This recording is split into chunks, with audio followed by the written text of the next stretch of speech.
I get offered this coaching job by one of my teammates to go coach at St. John's University, the NCAA Division I national champions. They're the best team in the country. I was having a blast. I was loving coaching. I was loving playing. I'm living in New York. I'm also studying stuff that I really enjoy. I'm digging into like studying theology for the first time in my life in a formal way. I get online, I start doing searches about Nike and sweatshops and labor practices. And what I found was if you wanted to pick a company that completely violates everything that Catholic social teaching is about, Nike would be your perfect case study. And at the same time I'm doing this research, St. John's University Athletic Department starts to negotiate a $3.5 million endorsement deal with Nike that would require me as a coach to wear and promote the products. St. John's University got the largest Catholic institution in the country, coupling itself with the largest sportswear company in the world.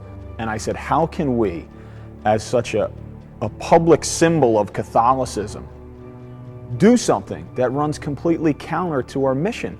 Like we're saying to the world then, look, you should care about the poor and we should fight against injustice and we should seek out the causes of poverty.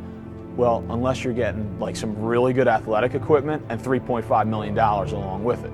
I mean, you want to talk about just hypocrisy manifested in the real world. Like this was it. And you have the story at St. John. Drop this issue or resign.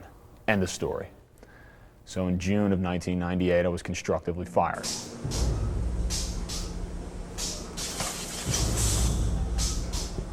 People were telling me, you don't know what you're talking about. You know, those are great jobs and you can live like a king or a queen on those wages and those people are really happy to have those jobs. I want to go find out. Doesn't everybody just want to know the truth? So I wanted to know the truth firsthand. I wanted to see it, I wanted to smell it, I wanted to hold it in my hand.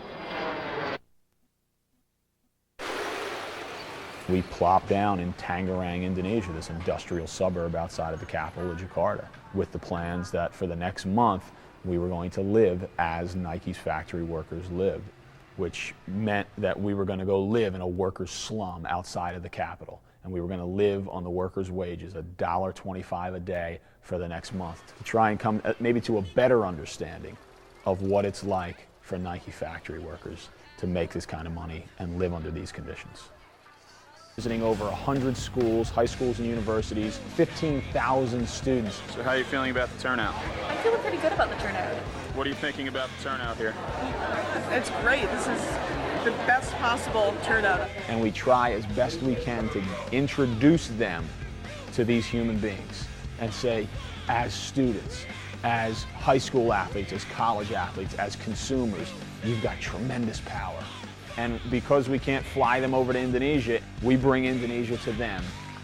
And if we can give them that spark, even if it's one or two on that day, that's going to multiply.